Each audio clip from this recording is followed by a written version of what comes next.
Okay, ready.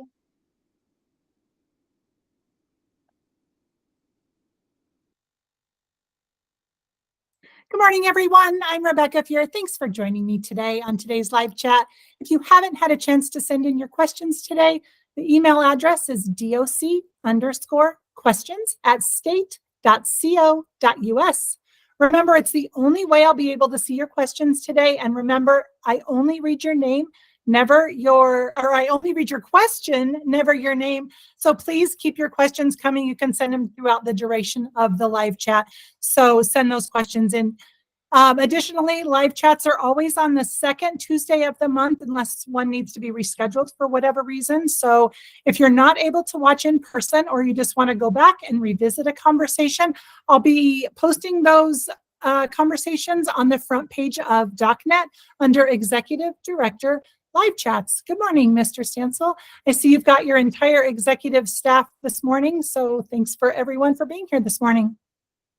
Good morning. How's everyone doing? I apologize for being a little tardy. The schedule kind of got away from us this morning, but I'm excited that we're all here now and have the opportunity to address the concerns of the staff. So without further delay, I will turn it over to you, Rebecca, and you can go from there. You got it. Let's start off with, usually we start with HR. We're going to switch things up a little bit today. We're going to start with prison ops. Director Smith, let's start off with you. Because of the availability of technology, I think duty officer is obsolete. Reportables can be entered by an admin. Assistance and reports can be straight from the shift commander to the warden or designated person. Why can't we move in this direction and get away from the traditional archaic practice of duty officer? Thank you for this question. I am excited to share that we have developed a working. I can barely hear you. See if does this better? Can you hear me now? And still kind of faint. A little bit, yeah, it's a little bit better. Is this better? Okay, so we've created a working group to look at duty officers, the duties of the duty officer, and we'll be compiling all of the feedback from that to determine best practices and processes moving forward for the duty officers. So we are working on looking at those processes. I have been routinely signing up for overtime shifts at the local hospitals to relieve staff at DRDC. It has been the policy that a temp employee can bump someone that has been signed up for a shift. Due to the recent changes in overtime and shifts being reduced at the facilities and overtime in general, can you clarify the policy that allows a temp employee to bump a senior certified employee? I understand they need them during the regular work week, but I was hoping that there would be a change regarding this. So currently we hired temp staff specifically for hospital watches and supervision, and we want to ensure that those staff have the opportunity to utilize their schedules fully as they were hired to do. And then any additional opportunities past that will be worked through specifically with that appointing authority. So if you have a specific question, I would encourage you to talk with your appointing authority. Thank you, Director. There are two questions, and I'm going to ask you both of them. They're very similar in nature. So I'll ask you both. If you want me to go back and ask you one or the other, that's fine. I'm happy to do that. With there being so many different CSTS positions like maintenance, laundry, food service, CI, and housing, how can there be classified the same when we do not have the same expectations? Some get scheduled holidays, some get assigned holidays, some have to work overtime, some do not even work at the same facility and report to CI. The other question is, why do CSTSs in food service held to the different standard than CSTSs in the same job classification?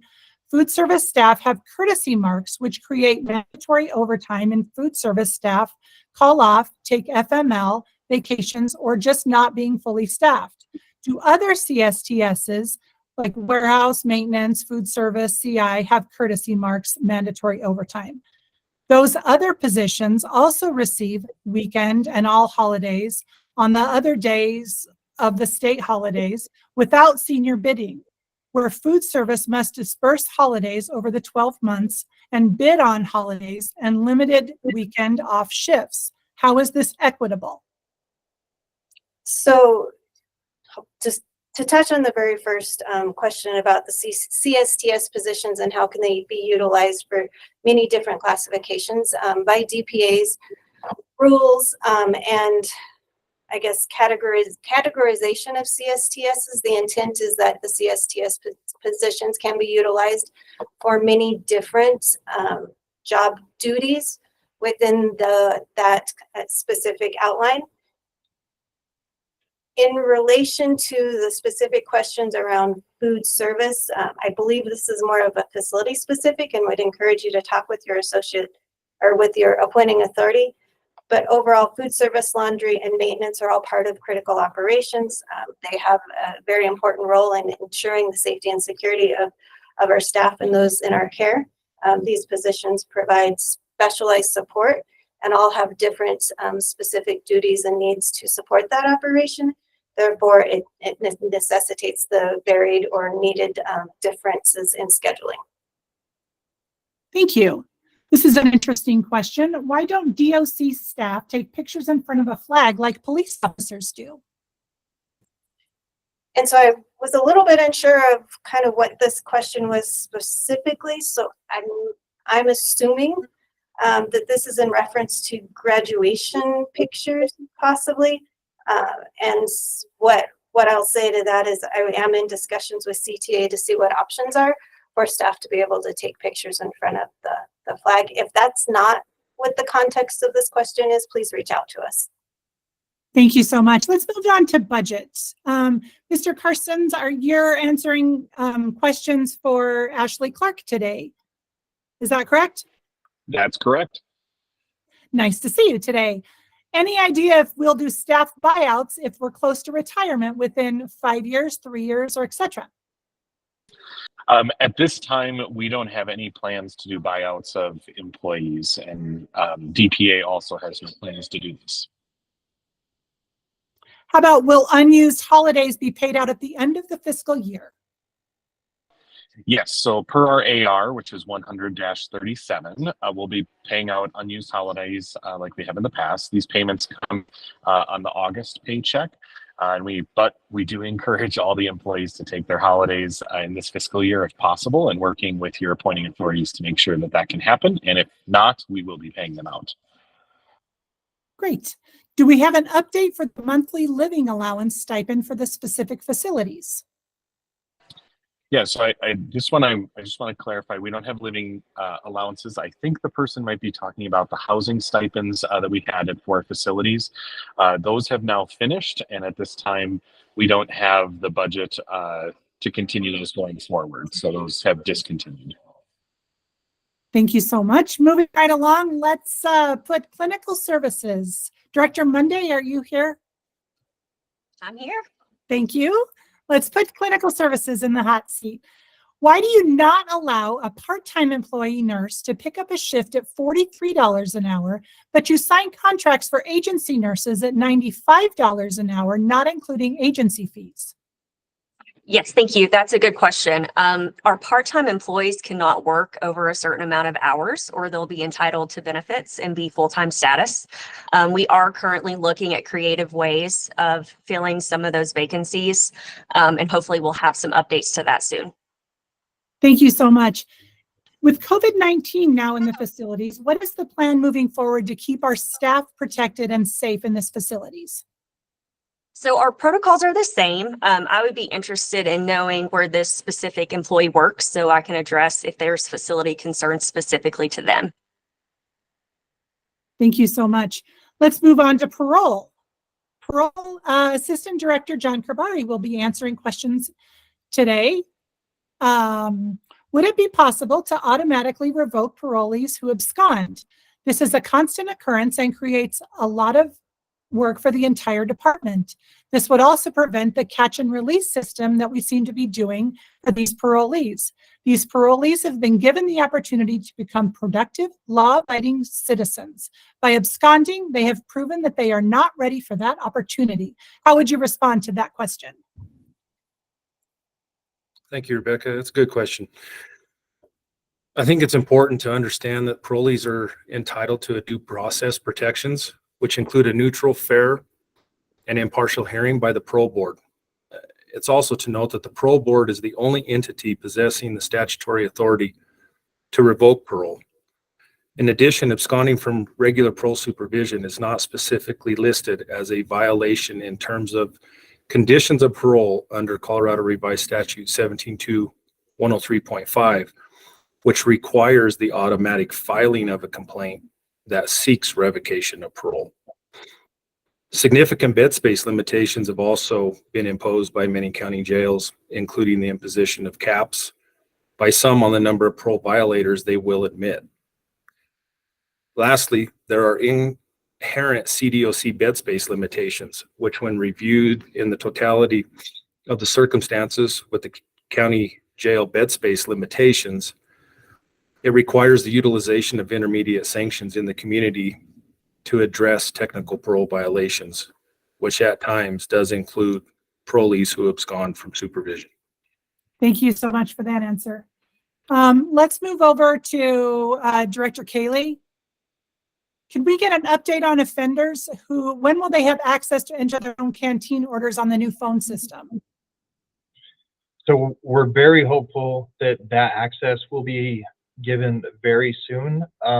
That is awaiting agreement between a third-party vendor and Securus. They're coming to terms on a cost agreement. As soon as they do come to terms, they'll be able to flip the switch and turn on that ordering. There won't be any delay. We're just waiting on the two sides to come to an agreement. Okay. Any idea on an ETA on that? I'd love to give you one, but they change the date every week. So I would say hopefully within the next week, and then I'd be saying the same thing next week. So Gotcha. I wish I could give you a better time frame. Great. Okay. Is the new timekeeping system being utilized, or will it be shortly utilized by all Colorado state departments? If not, why not? So UKG and Kronos are actually in use in nearly all state agencies already. DOC is either the last or one of the last agencies to integrate the Kronos solution into our operations. So yes, it's already in use in nearly all agencies across the state. Will the UKG timekeeping double for accountability, or will we also be swiping in on the old system for that purpose? So anywhere where they have the UKG time clocks, those will serve as accountability systems for those facilities and offices. What about parole? So parole, right now, I don't believe we have time clocks, UKG time clocks to install at those offices. Either in the future we'll install those time clocks, or they'll use their current accountability methods that they have in place now. Okay, thanks. This is an interesting question. Are there any plans in the works that would allow one specific music streaming site like Spotify that would be allowed for employees to use while working? This would still keep the bandwidth lower compared to when some people were streaming video services for background noise while working. So this is a really good question, and I appreciate it, and I understand where they're coming from. Unfortunately, due to the constraints of our current broadband and facilities and offices across the state, media streaming of any kind is severely impactful to the network. The facilities and offices generally do have some provisions in their facility access policies to allow employees not working posts to have radios at their workstations. But at this time, there's not enough bandwidth to support streaming of any personal kind. One last question on the timekeeping system. For now, let's see, since we are being forced to use this UKG timekeeping system, why are we not allowed to have a specific person in an office responsible for working with the supervisors to help adjust and maintain timesheets so that it is being reported accurately instead of adding hours to the supervisor's time that could be better spent? Many staff that don't work in a facility must travel to the facilities to do their job and may not live in the same town that their office is in, so they can scan the time clock before going to do their job. So how can we account for the travel time that is counted as work for those staff? So thank you for that question. Training has been delivered over the past week, and the classroom spaces, the Google Classroom spaces, provide guides and videos to help staff and supervisors become more comfortable with the new timekeeping software. Specific examples of concerns should be shared with the project team, and we will help to find the best solution for each of those specific situations. I understand change is difficult. But our legacy systems are built on platforms that are no longer supported, and we're just not able to continue to use them long term. Like any new system rollout, there will be lessons learned and adjustments made over time as best practices are identified. For all those training, has that question been addressed? So I don't know whether that specific question, like I said, that seems like a really specific scenario that an individual is putting out there. So if they could reach out directly to the project team or myself, we could get them a better answer on their specific circumstance. Thank you. Does that mean reach out to you, or what project team could they reach out to? Can you give that person a name or somebody that they could reach out to specifically? I can. They can reach out directly to me if they'd like, or John Campbell is the product owner for the UKG solution, and Right. Desiree Segura is the product administrator. So either one of them would be able to provide you answers to specific questions. Thank you, Director. Let's switch over to the IG. Danny Lake, are you ready to answer some questions this morning? Yes, ma'am. I'm ready. All right, let's do it. Rather than spending money on machines in the mailroom that sort of work half-time, why are we not looking into the Gemini device used by CBP Custom Border Patrol? This Gemini device is capable of identifying over 14,000 different substances, including industrial chemicals, bomb-making materials, and narcotics. The Gemini protects CBP officers by using a laser or infrared beam to identify potential harmful substances. How would you respond to that? Well, yes. Thank you for that question. A great question. Well, unfortunately, that's the first time I ever heard of the Gemini machine, but I will look into it now. But the IG's office is partnering with Prison Ops with our current the machines that we're using to see what the success rate is, or what's the failure rate, or is it training issue. But we're open to all new kinds of ideas and machines. So keep those coming, but I will have our crime analysts look into the Gemini machine. I will also have our OIG grant writers to look into those type systems. So anything that we can better use for the department to prevent drugs from entering into the facility, we love all these ideas, and we will look into it. So continue to send us ideas, what you may have. Get with the investigators that's housed at your facility, whoever sent that question in, or anyone else. If you got ideas how to prevent drugs from coming in, we're open to listening, and we'll put those in place. So keep them coming. Mr. Lake, I might add also that the author of this question sent in some information regarding that same Gemini device. So I'll forward you that information. Excellent. Thank you very much. Thank you very much. Yeah. So thank you for that suggestion and question. Let's move over to Director Cunningham in HR. Are you ready? I'm ready. Good morning. All right, let's do it. Now that case managers are COs, will new case manager hires be on the same paraplan as correctional officers? Thank you for that question. So each classification has their set of primary duties. And while we are updating all PD to reflect the scope of duties that need to be performed during critical staffing situations, this did not change the underlying classification. Therefore, a case manager remains a case manager, and para recognizes the position that's on record. I would encourage staff, if you need more information on member contribution rate specific to the safety officer designation, you can visit the copara.org website. Thank you. What can we do to change the decision of not telling someone what rank they are eligible list, what rank for the eligible list on a job application? Applicants are left in limbo now, and it's not a good feeling. So I understand rankings can feel really amazing when you're ranked number one, but for others, the ranking left little information of value to help them with their hiring process. And because of this, we shifted away from rankings and instead focused on a comprehensive assessment of each candidate's skills, experience, and potential, and all of which complies with the state board rules.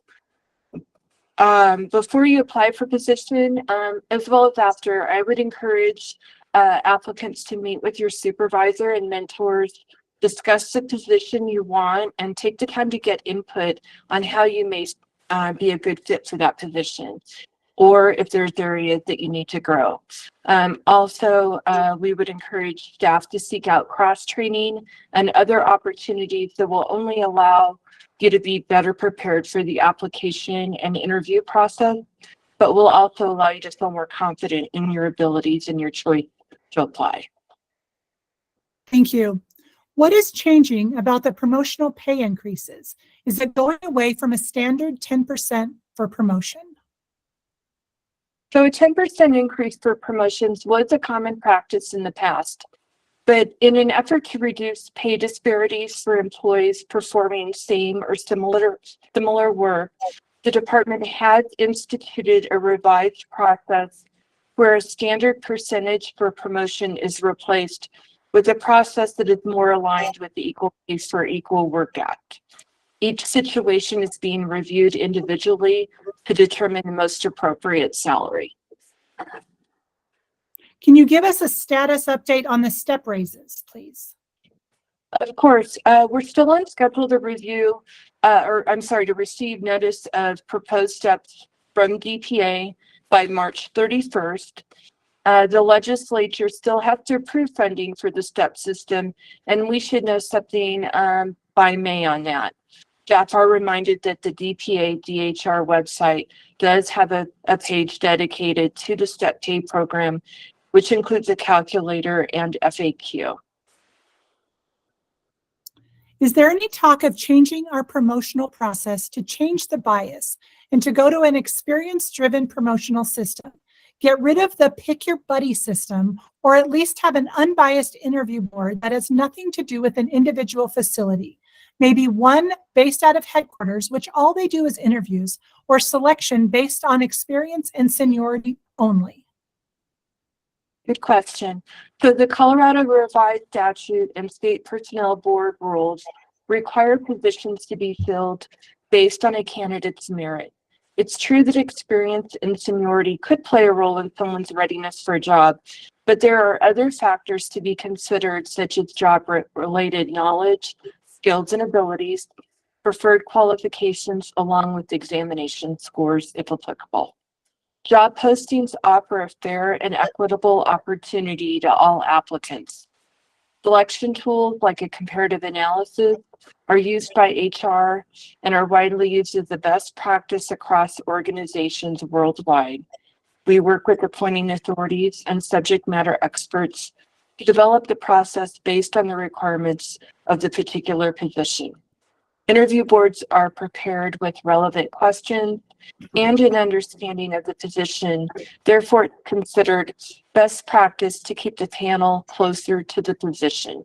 If anyone has a specific question or situation they'd like to discuss, please contact us.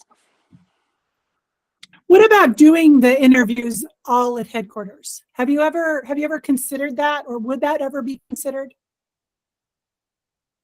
I can say I haven't considered that. I think that it's important for the appointing authority at the facility, participate in that process rather than a panel who is removed from the facility. I understand. This author admits that his question is like several others. My question is, I recently promoted from CO1 to CSTS1. I have nearly 14 years in the department as a CO1 promoting to a CSTS1. I have changed my job series. By doing so, I will lose out on my step raises if they do get funded. My question is this: why would myself and many other staff choose to better ourselves, our lives, and choose our talents to better the department as a whole, be financially punished for doing so?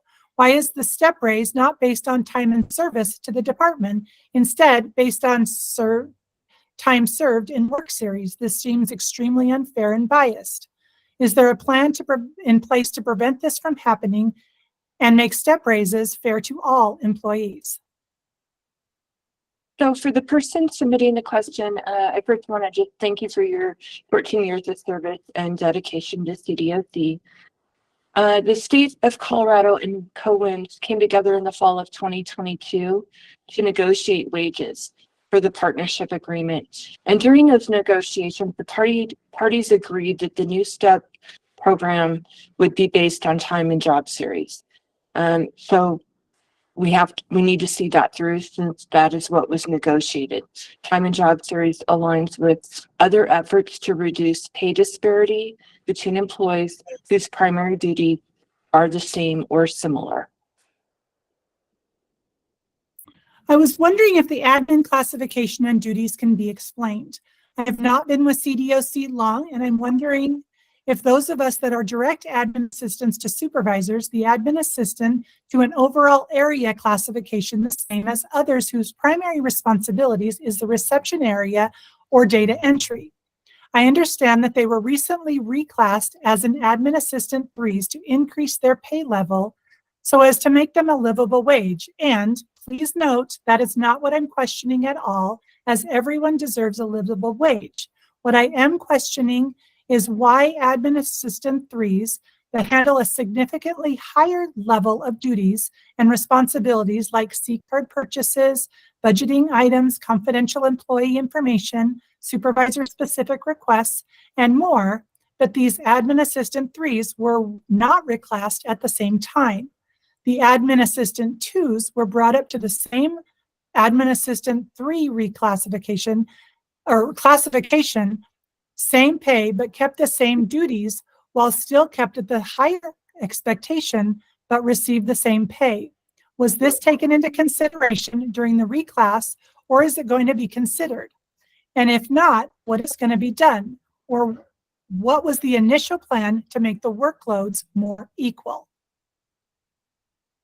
The state of Colorado utilizes published class descriptions for all positions, and the primary duties of the administrative assistant classification is to support the business in an office setting.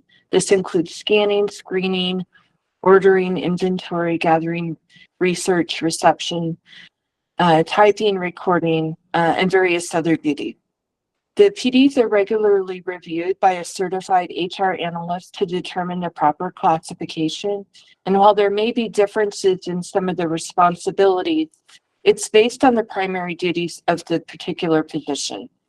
I'm certain that any experience gained will be valuable during your career. All employees are encouraged to seek opportunities for personal and professional growth throughout their career. And if there is something specific from the submitter, I feel like we don't have all the knowledge on this particular situation. So a question can be submitted to doc_HR_forms@state.gov.us, and we'll address the particular question. Mr. Stansel, the questions are for you now. Thank you, Ms. Nottingham. Let's turn our attention to Executive Director Stansel. This question has come up several times. Let's answer it again. As a mom, it would be ideal for some of our childcare to be considered for the Denver complex. We have working families up here and could use this type of support. Is this something that could be brought up for the future? Yeah, thank you for the question. I agree. It would be an ideal situation, actually be ideal for every facility. we are looking at trying to get a childcare facility started.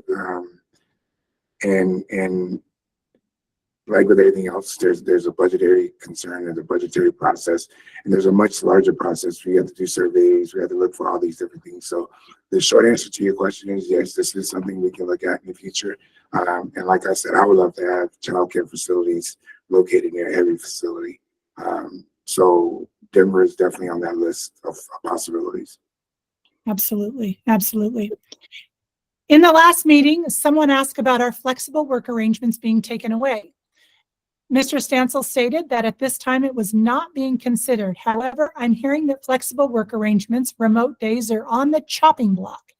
Why would these be taken away? Because parole officers going back to report days. Officers schedule their appointments based on when they are in the office. It is usually the same day each week that they schedule their parole office visits. Yeah, so like with what I said last week or last time we had this meeting, I'm not looking at taking doing away with the flexible work arrangements.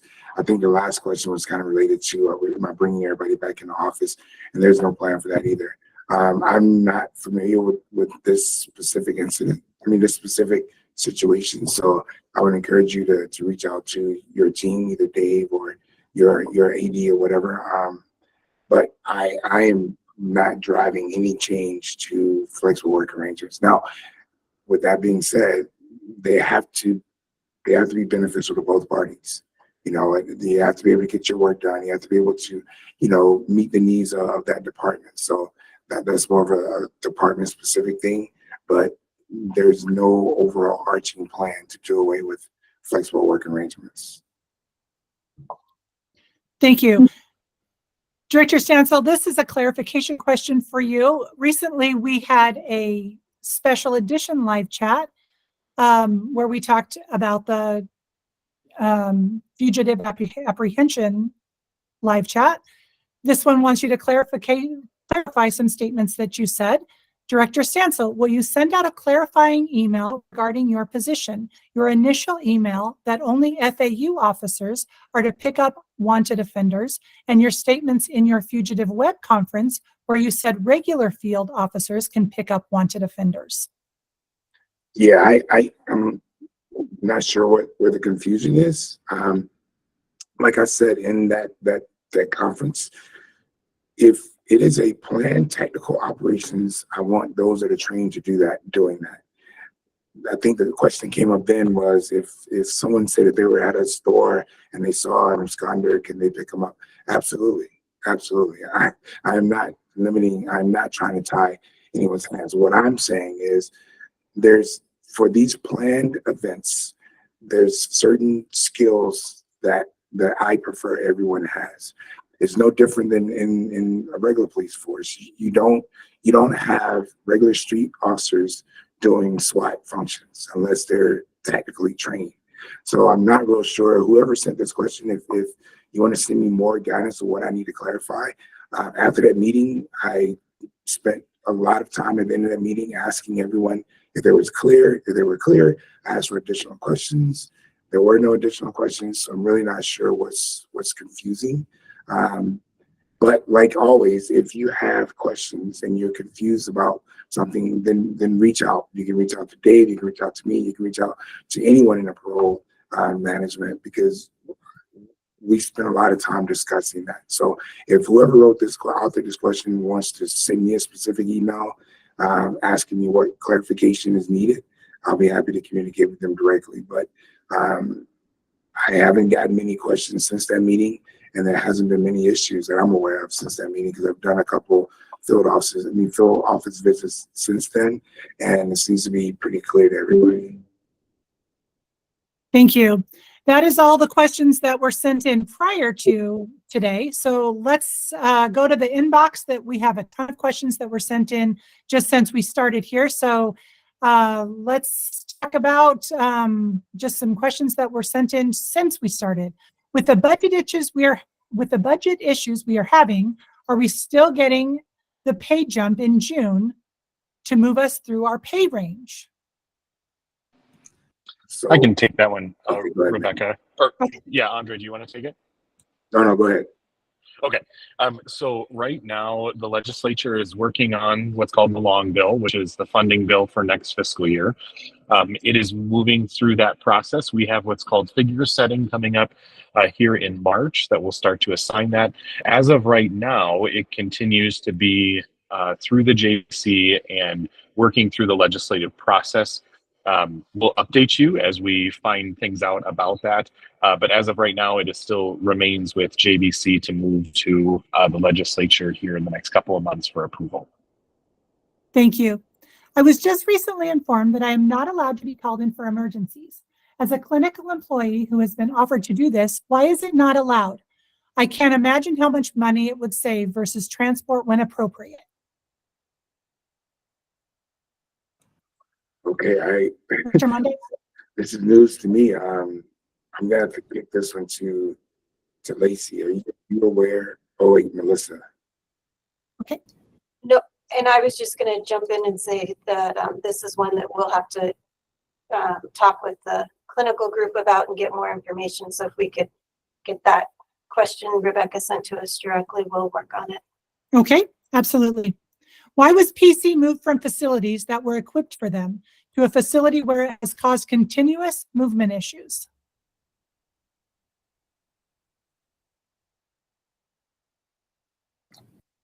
So there's a number of reasons why we moved the PC inmates to Sterling Correctional Facility. One of the primary reasons is our need for ADA beds throughout the department, but also just to try and incorporate more opportunities for PC individuals and create some other just open beds throughout the department that are greatly needed. When will staff that have been here for 10 plus years receive some sort of incentive or bonus instead of all the incentive and bonuses going to the new hires? Well, I'll go ahead, Mitch. Okay, I'll take that one. So as of right now, we continue to work through our incentive list that we have for this year, which is laid out in a partnership agreement, as well as starting to plan for next fiscal year on what incentives will look like. I do want to continue to reiterate, though, everyone at this point in the department who has been here received some type of incentive over the last 2.5 years. So we did do incentives for those that have been with the department, as well as new hires, retention incentives, kind of going and spanning over the last couple of years. But at this point, we have reverted back to the incentive package that is in the partnership agreement and the side agreement with co-wins. Thank you. When is another listing for the SSPT parole trainee position going to be available?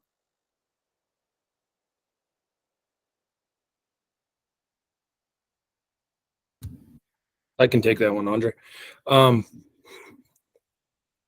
The difficulty with SSPTs are aligning the announcement with when the post-academy will be conducted. So that is in the works. We're working in communications with several police academies, post-academies throughout the state to just identify dates that will work not only for them, but for us as a department. And then announcements will be forthcoming. Thank you. On the new timekeeping system, can we clock in early, like 30 minutes? I'll take that one. So when you clock in, the system will register that, but it's important to note that your routine schedule will be built into that system, and any time that you clock in a range that exceeds a certain amount, your supervisor will have to approve that exception. So if you're not supposed to be on the clock working, you need to make those arrangements with your supervisor or appointing authority ahead of time. Thank you. When a CSTS-3 works a different shift than days, they are not compensated like any other captain. When they work the weekend, they do not get the weekend shift differential that all other employees get. Why is that?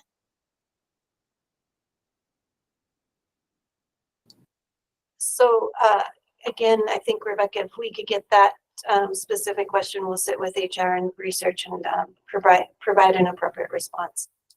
Thank you. Why is CDOC and the union going to do workplace harassment and targeting of employees? I don't understand that question. Can you reread it for me? What is CDOC and the union going to do about workplace harassment and targeting of employees? So, first of all, I will say this, and I've said it a million times, not harassment, discrimination, any of that is not tolerated, not accepted in the department. We are currently working with the union. We had a meeting with them, with Cohen's. We had a meeting with them last week to go over some survey results they had. We had a follow-up meeting yesterday. Unfortunately, I had a scheduling conflict that I had to answer. So we are working together to address that. I would encourage anyone, there's current systems in place to report any kind of harassment, hostile work environment, any of that. There's policies and regulations that are already in place. You can also reach out directly to the IG's office. There's a lot of different ways to report these types of situations. So if you're experiencing that, it starts with telling us. And you know, we were talking, and there was some suggestion that people didn't have confidence in the current reporting system. So we're looking into options for that. But the only way we can fix something is to know that it's going on.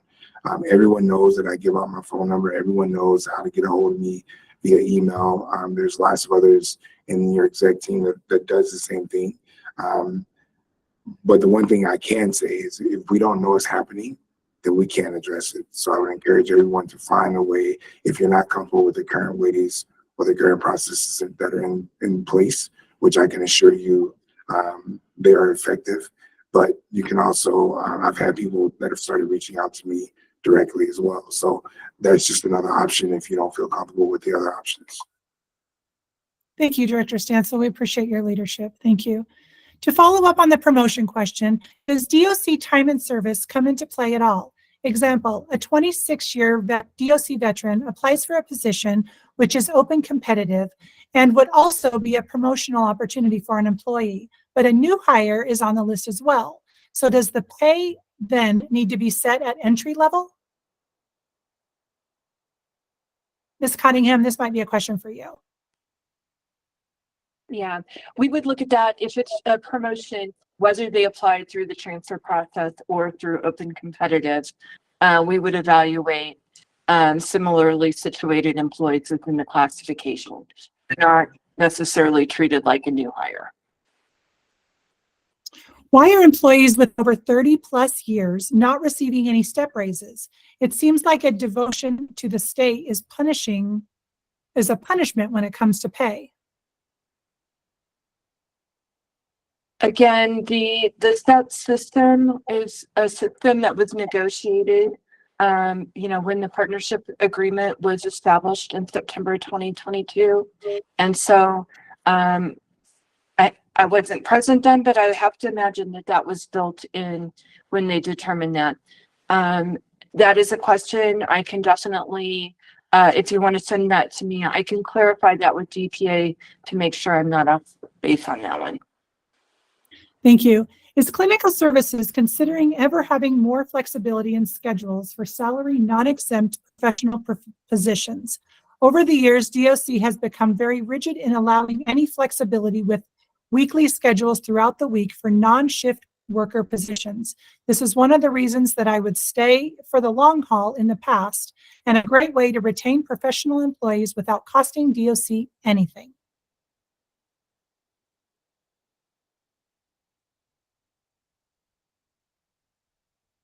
So I would be interested in learning more about that.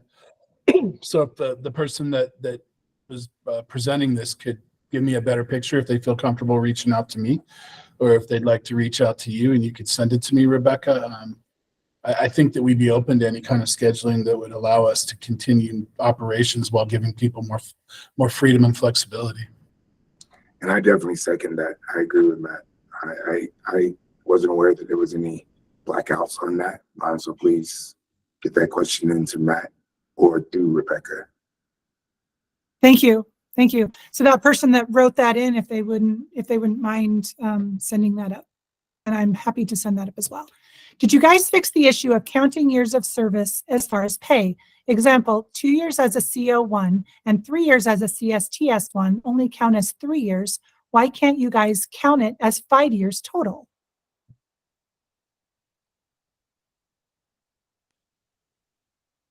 Again, what was negotiated in the pay stub system is years in theory. And so we really consistently have to apply that. So if you can jump in real quick, Rebecca. So for those that don't know the agreement, the master agreement is what I call it.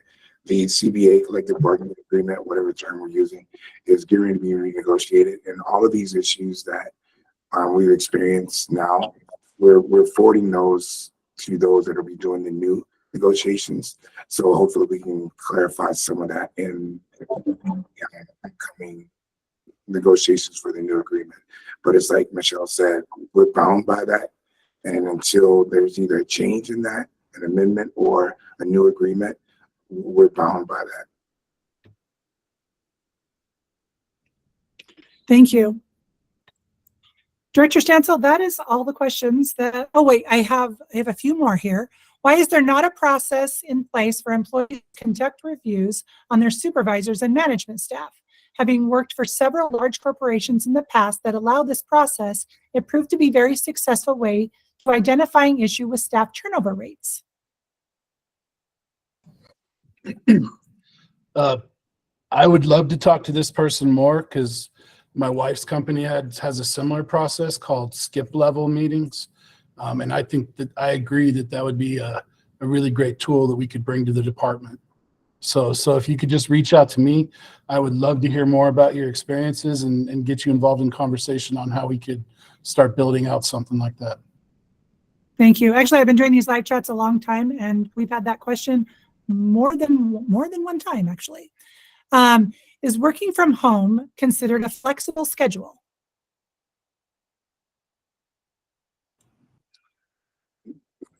There's a lot of, there's a lot. I think I would need more info. Michelle, I saw you on mute, but there's a lot that has to go into consideration there, but I'll let Michelle answer. Yeah, no, I was going to say the same thing. I would appreciate it if you could get that question and forward that on, Rebecca, so we can look at the specifics on that individual. Absolutely. Should CPOs be working from home? Is this looked at or being considered? I think that I don't know. David's not here. John, if you have anything on that, you feel free to jump in. Yeah, so it goes back to what is the business need and how do we appropriately serve those under our care. Thank you. And actually, Director Stansel, that was actually the last question. I'm kind of going back through all of these and I've asked you every one of them. So I'll give you the final thoughts of the hour. Well, cool. I want to start off by thanking everyone for all of the hard work you do day in and day out.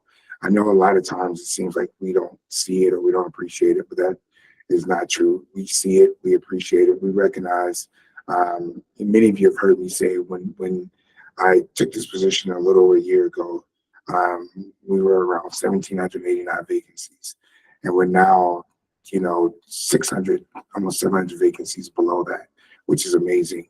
And I'm saying that to say the amount of work that had to be done when we had that many vacancies, it put a lot of stress and a lot of extra work on a lot of different people.